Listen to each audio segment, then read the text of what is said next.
आइए दोस्तों, तो आपका स्वागत है आपके अपना YouTube channel KS online teaching centre में। तो आज मैं आप लोगों के लिए द्विघात समीकरण का प्रश्नावली 4.3 का क्वेश्चन नंबर 5 लाया हूँ नहीं, और पिछले वीडियो में क्वेश्चन नंबर 4 मैं बता दिया हूँ। जो आप पिछले वीडियो देख लेंगे आपको आई होप समझ में आ जाएगा। तो आइए हम अब शुरुआत करते हैं अपने क्लास को।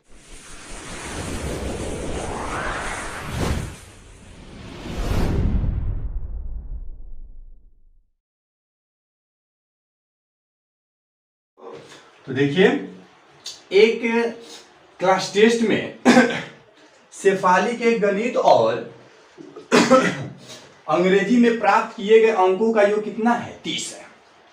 ठीक है, कह रहा है कि एक क्लास टेस्ट में शेफाली के गणित और अंग्रेजी में प्राप्त किए गए अंकों का योग 30 है। यदि उसको, ठीक है ना, मतलब एक क्लास टेस्ट में शेफाली के गणित और अंग्रेजी में प्राप्त किए गए अंकों का योग है, ये अंकों का योग कितना है? 30 है। यदि उसको गणित में 2 अंक अधिक मिलता है, गणित में कितना अंक अधिक मिलता है? 2 अंक, और अंग्रेजी में 2 अंक कम मिलता है। अंग्रेजी में क्या होता है? 2 अंक कम मिलता है। ठीक है ना, मिले होते हैं तो उनके अंकों का गुणनफल, 2 से 10 है। गुणनफल कितना है? 2 से 10 होता तो उसके द्वारा दोनों विषयों में प्राप्त किए गए अंक ज्ञात कीजिए। तो शेफाली के द्वारा दोनों विषय में कितने अंक प्राप्त किए गए हैं, हमें इससे निकालना है। ठीक है,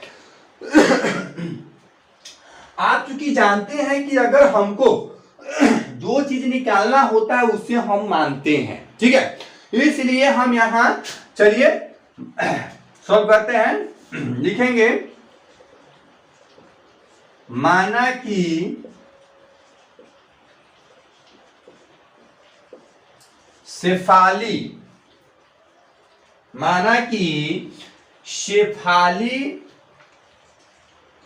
के गणित में, ठीक है ना, माना कि शेफाली के गणित में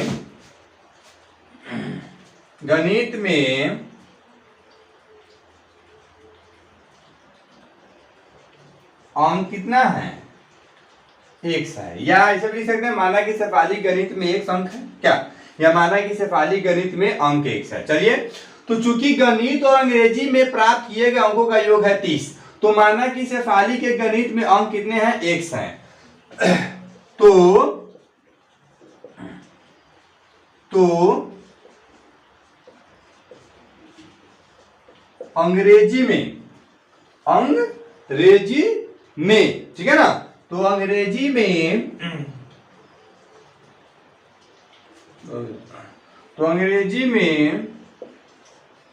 अंक क्या होंगे? 30 - 1 है।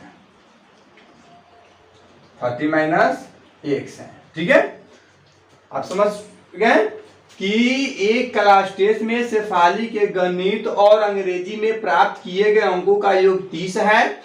अंकों का योग 30 है, इसलिए हमने यहां लिखा, माना कि शेफाली के गणित में अंक 1 है, तो अंग्रेजी में अंक क्या होंगे? 30 - 1। कभी भी योग पूछा रहे, ठीक है, अगर कोई दो चीज का अगर योगफल पूछा रहता है तो एक हम x मान लेते हैं और दूसरा जो योगफल दिया रहता है उसमें से हम घटा लेते हैं। क्यों?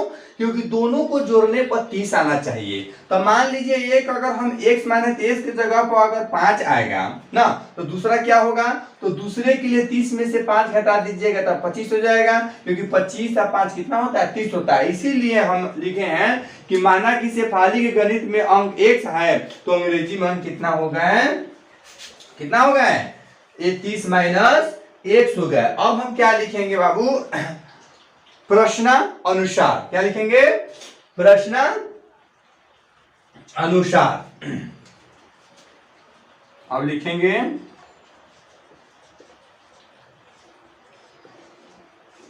प्रश्नानुसार।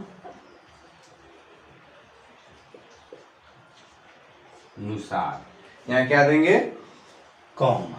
तो प्रश्नानुसार। अब आइए प्रश्न पढ़िए। ठीक है, तो आप ऊपर वाला तो पढ़ चुके हैं, अब नीचे वाला पढ़ते हैं। तो यदि उसको गणित में दो अंक अधिक है, गणित में, गणित का अंक क्या माने हैं x, तो x+2 दे देंगे, x+2 दे दिए। चलिए, और अंग्रेजी में 3 अंक कम मिले होते हैं। अंग्रेजी में कितना अंक मिले हैं? 3 अंक कम मिले। तो अंग्रेजी अंक कितना है? अंग्रेजी का जो अंक है वो कितना है? 30 - x है। और कितना मिले हैं? 3 अंक कम मिले हैं, तो माइनस यहाँ पर क्या होगा? 3 होगा। क्या होगा? 3 होगा। ठीक है, ठीक है। अंक कम मिले होते हैं, तो अंग्रेजी का अंक है 30 - x, तो 30 - x और माइनस क्या हो गए? 3 हो गए। तो उनके अंकों का गुणनफल कितना है? 210 है। यानी एक अंक हमको मिल गया x+2, एक अंक मिल गया 30 - x - 3। तो इनका गुणनफल जो है क्या है?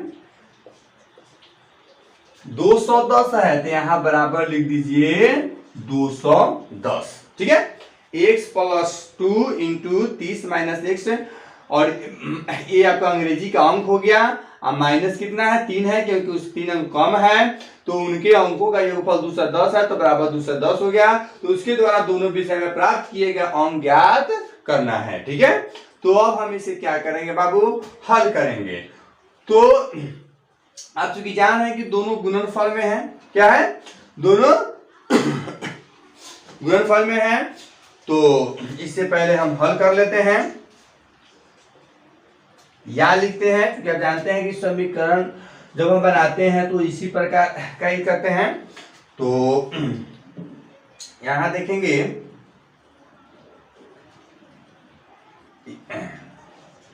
x+2, ठीक है, इंटू यहां 30 - x और -3 है। ठीक है, तो यहां कोष्ठ हम हटा देते हैं।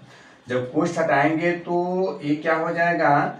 30 में से आपका 3 घट जाएगा, तो कितना हो जाएगा? 27 हो जाएगा। क्या हो जाएगा? 27। ठीक है ना, और यहां पर -x हो जाएगा बराबर 210। ठीक है, x+2 इंटू यहाँ 30 है ना बउआ, तो यहाँ -3 ये कोष्ठ अब हटा दे रहे हैं। उसमें समझाने के वक्त जो है कि हम 30 - x - 3 देंगे, क्योंकि भैया 3 अंग्रेजी का अंक है, इसे 3 कम है, इसलिए -3 दिए थे।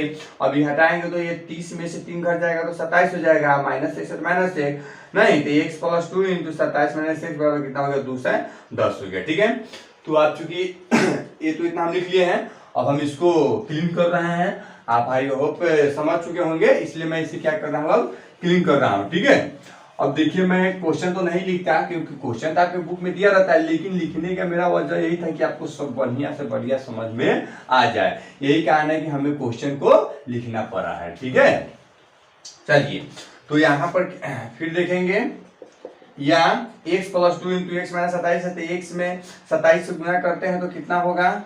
27x, और फिर x में गुना करेंगे तो -x²। ठीक है ना, यहाँ 1 से 27 में गुना करेंगे तो 27x होगा, और फिर 1 से माइनस में गुना करेंगे तो क्या होगा? -x² होगा। फिर 2 से 27 में गुना करते हैं तो कितना होगा? 54 होगा, और 2 से इसमें गुना करेंगे तो -2x होगा, बराबर 2 से कितना हो गया? 10 हो गया। ठीक है ना, तो ठीक है, 27x - x² + 54 - 2x बराबर कितना है? 210 है। तो हम देखेंगे जरा गौर से, 27x में से 2x घट जाएगा तो कितना होगा? 25x होगा, और माइनस यहाँ x² हो गया, और ये क्या है? +54। और देखेंगे कि चूंकि ये द्विघात समीकरण के रूप में जा रहा है, इसलिए 210 से बराबर हम इस वक्त ला देंगे राइट में, तो ये 2 से -210 बराबर क्या हो गया? 0 हो गया। क्या हो गया? 0 हो गया। अब चूंकि यहाँ पर कितना है? 25x -x² + 54 इतना, तो हम पहले यहाँ पर -x² देते हैं, प्लस यहाँ पर 25x। ठीक है, और दूसरा 10 में से 54 घट जाएगा तो 10 में से 4 गया 6, ये बच गया 0, 0 में से 5 नहीं कटेगा नहीं लेंगे, ठीक है ना। 10 में से 5 गया 5, ये आपका हो गया 1, यानी 156 हो गया माइनस में, बराबर हो गया 0। अब चूंकि जानते हैं कि यहाँ x स्क्वायर आ गया, क्या आ गया, x स्क्वायर आ गया, जो कि x स्क्वायर हमारा कौन सी में आ गया, ये हमारा आ गया x स्क्वायर माइनस में। तो हम कभी भी याद रखेंगे कि हमको इसमें मान निकालना है x का, तो वो कभी चर राशि जो है कि माइनस में नहीं होना चाहिए, ऋणात्मक होना चाहिए, धनात्मक होना चाहिए। इसलिए हम क्या करेंगे, ध्यान दीजिएगा, x स्क्वायर माइनस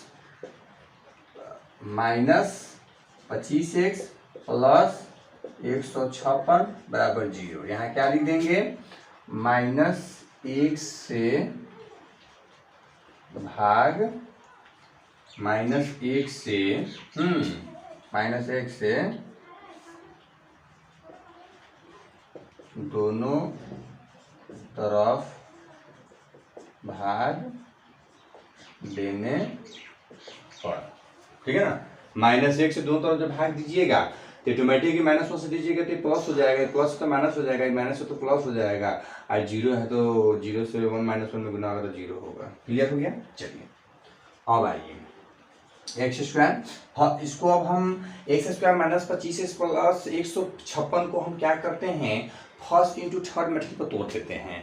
अर्थात गुणनखंड विधि भी आप सीखे होंगे, तो गुणनखंड विधि से हम इसे क्या करते हैं, तोड़ देते हैं। आप सोचेंगे कि देखिए एक्स स्क्वायर से प्लस 156 में गुना होगा तो प्लस 156 एक्स स्क्वायर हो जाएगा, और -25 को आप सोचिए किस हिसाब से हम तोड़े कि यहाँ पर जोड़ने घटाने पर -25 आना चाहिए और गुना करने पर 156 आना चाहिए, ठीक है। तो 12 पर 144 होता है। अगर हम 12 में 13 से गुना करते हैं, 13 दूना कितना होता है, 26 से 6 हासिल, 13 कम 13, 13 तो कितना 15, 156 आ जा रहा है।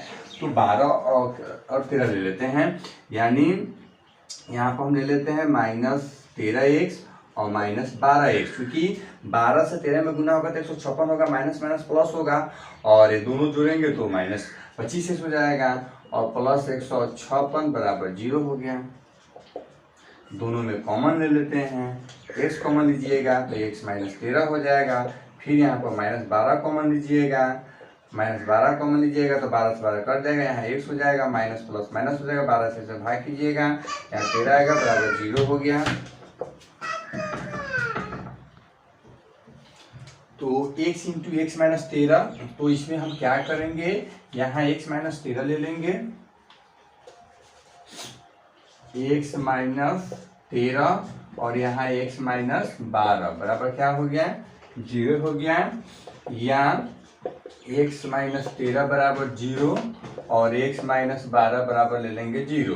तो x बराबर हो गया 13 और यहाँ x बराबर हो गया 12, यानी x का वैल्यू 13, x का वैल्यू 12। तो चूंकि आप जान रहे हैं पहले कि यहाँ पर गणित का जो अंक है, गणित का जो अंक है, नहीं गणित